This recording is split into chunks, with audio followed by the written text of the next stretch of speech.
दोपहर बड़ी गर्मी है, बड़ा गर्मी है। करे के मन बेशर्मी बा, बेशर्मी बा।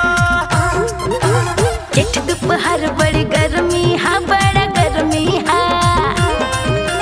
करे के मन बेशर्मी बा, बेशर्मी बा।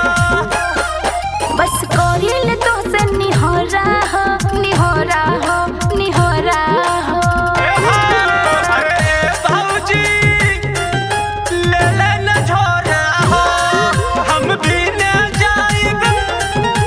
आम के टिकोरा हो, अरे भाऊजी ले ले न झोरा हो, हम भी न जाइब आम के टिकोरा हो।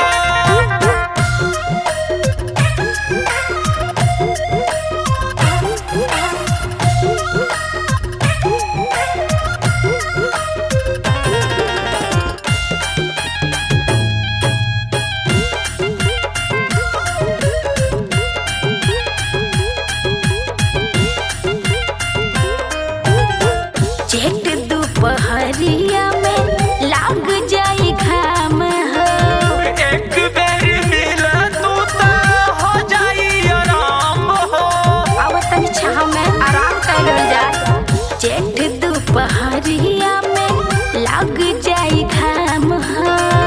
एक बेर मिला तू तो हो जाई आराम हो। बिगड़ल बाटे मन मोरा हो, मन मोरा हो, मन मोरा हो।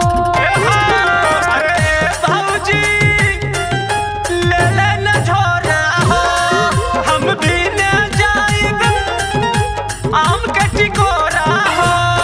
अरे भाऊजी ले ले न झोरा हो, हम भी न जाइब आम के टिकोरा।